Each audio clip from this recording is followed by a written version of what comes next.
Okay, so we've touched on this a little bit earlier when we were talking about strategy, but campaigns aren't just notional things. You've got to actually do something. There's a real world existence of a campaign. And these are the tools of the trade, things that you can do to get a campaign moving and being seen and having the effect that you're trying to have with your campaign. And these can be pretty unlimited. So you really can do branded t-shirts.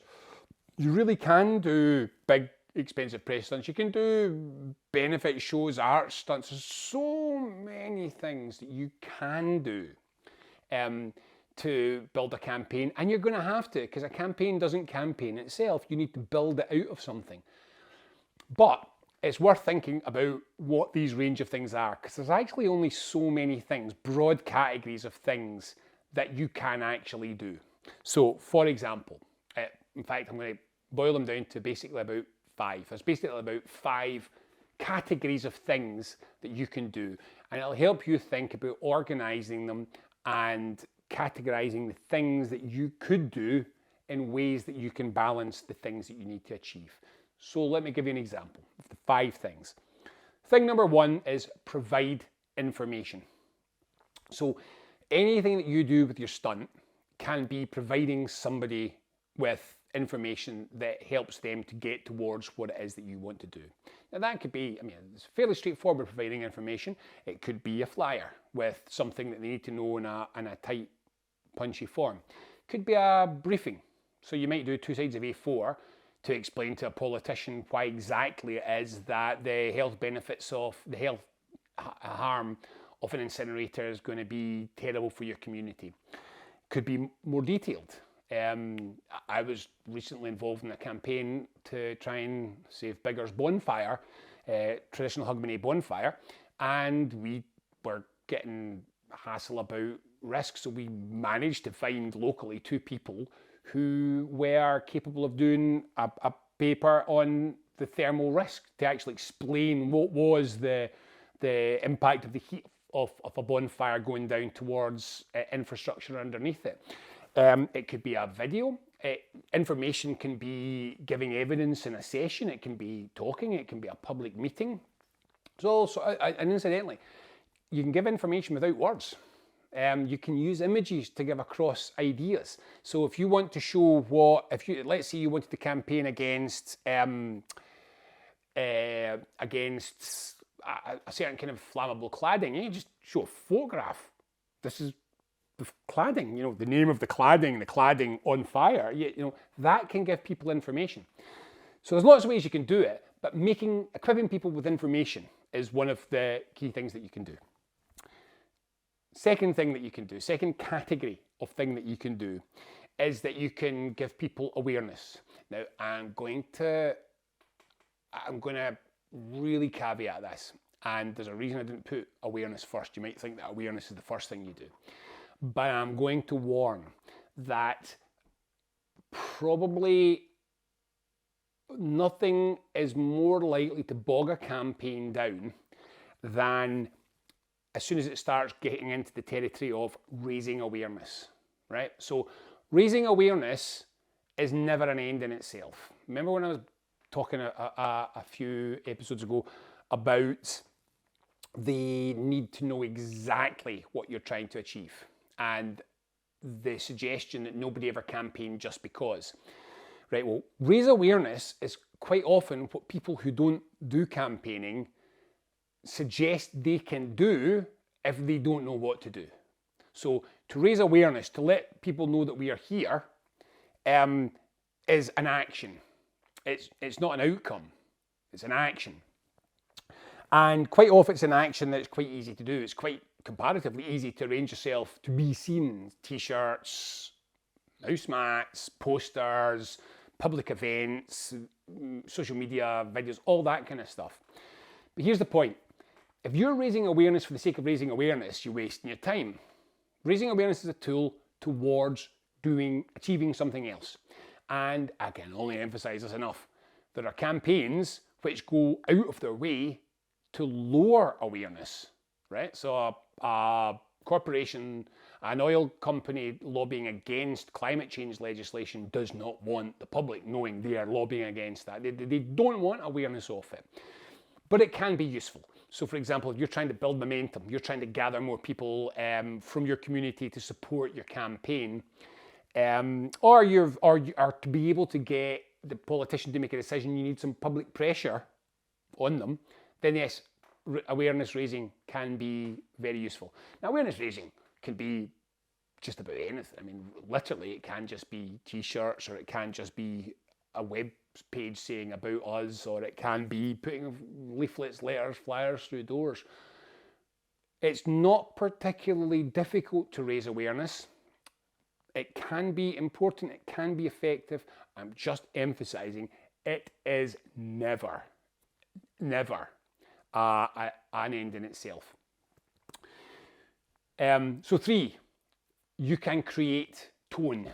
You can create feel. That's something else that you can do with interventions, with activities. You can get people to feel positive, negative, euphoric, irritated, angry, scared, despairing. Manipulating emotions, and I say manipulating advisedly there. Manipulating emotions is what a campaign's really doing. And you can do things which are purely about creating emotions. So if you think about campaigns round about animal cruelty, you'll have seen these before. And you quite often, the work that they are doing, it's not giving you information, it's not doing anything constructive, it's not raising awareness, it's not the other two things I'm about to come on to. All they're trying to do is hook you with an emotion. You're seeing a dog mistreated, you're seeing a laboratory animal in distress. The image is doing its job. It's about provoking an emotion in you.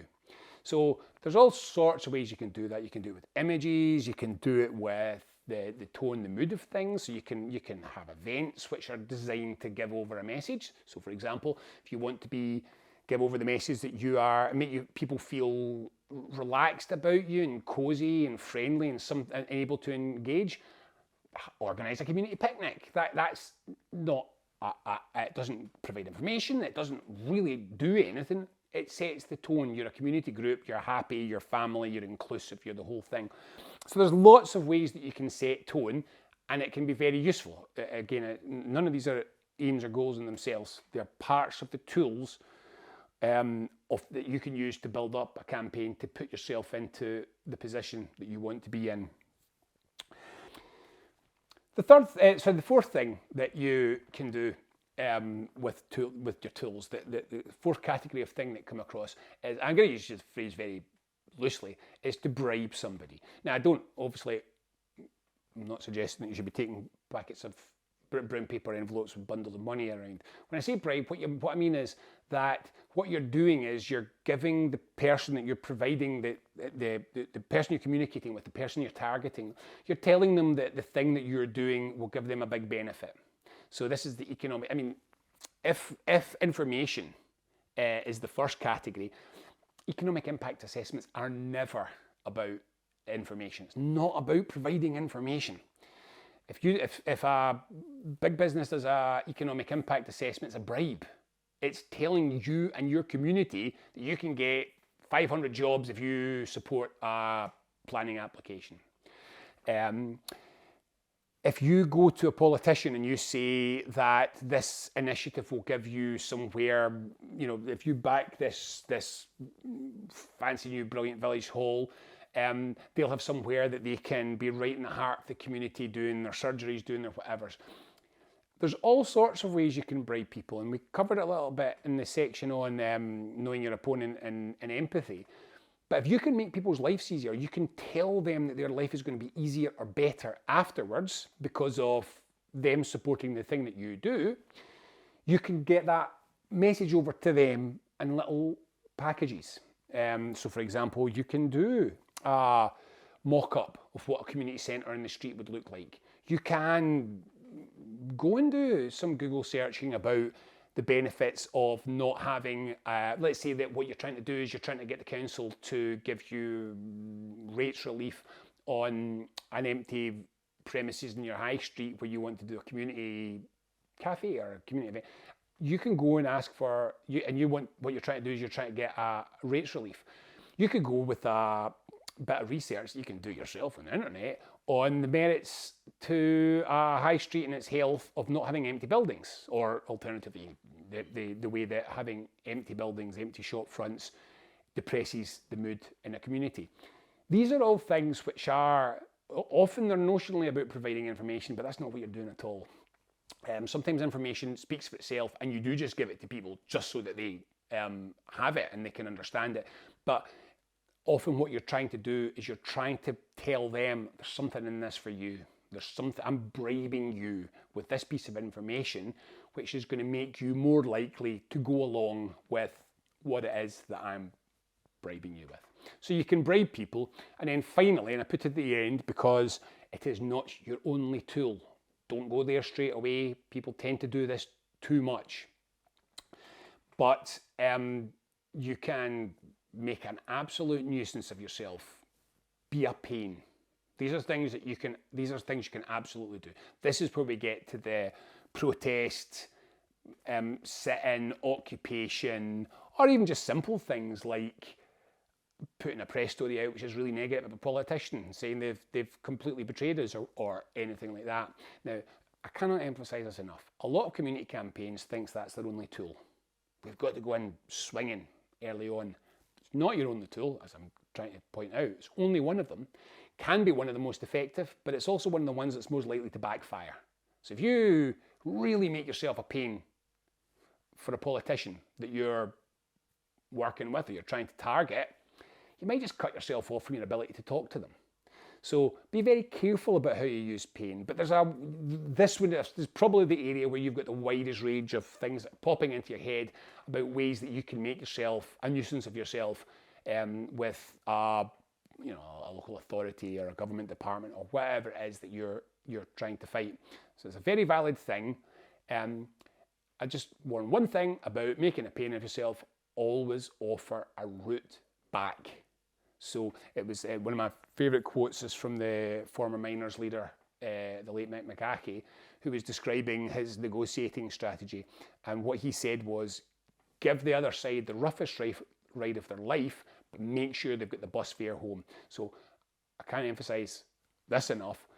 If you're going to go out with tools, actions, stunts, materials, which are specifically designed to be really negative or cause a real difficulty or problem for a specific person, make sure that you have contained within it somehow a hint of how they can find their way back, of how you can make up again. So this person's totally betrayed us, but they could convert it, they could turn it all around right now if they do this thing. So always offer a way back. Always try not to burn all your bridges. If you've burnt all your bridges, sometimes it happens, or sometimes, frankly, you don't have any say. The other side burns the bridges and you're stuck. Sometimes there is no immediate way back and you just need to keep escalating. But I'm going to warn you that excessive escalation is one of the biggest mistakes that people make in campaigns. The opposite is also true. But campaigns, one of the hardest things to do is to judge when you should escalate, when you should take things up another notch.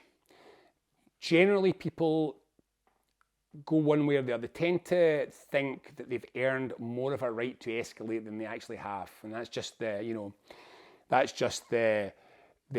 go from speaking sternly to hollering at the top of their voice without, in the interim period, just turning it up a bit. People tend to do that. But the other side is sometimes people get into a campaign and they get nervous about accelerating or escalating the tone, the approach of the campaign.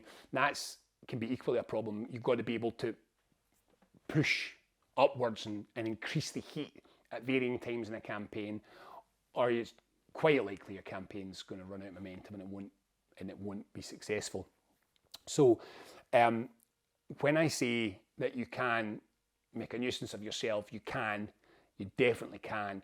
Just be very conscious about what those tools do and be very aware of when and why you're raising them. Don't go for a hammer to bash someone over the head with as your first tool every time. So these are roughly the categories of materials, tools, stunts, activities, actions that you might be able to take. And they fall into these categories: information, awareness, causing pain, tone, bribery, positivity, and causing pain. They'll all fall into these categories.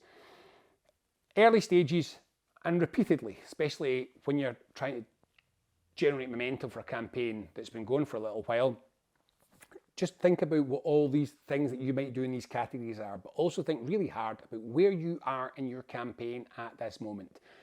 If no one has heard of you, there's probably no point about diving straight into an economic impact assessment. You probably need to do some awareness raising first. But on the other hand, if everybody on the committee that you're trying to influence knows exactly who you are, knows all about you, but people in another committee that you don't actually have to work with don't waste your time. You've done enough awareness raising. Now you've got to assess, what am I doing here? Providing information? Bribing? Scaring them? What is the thing where are we now in our campaign?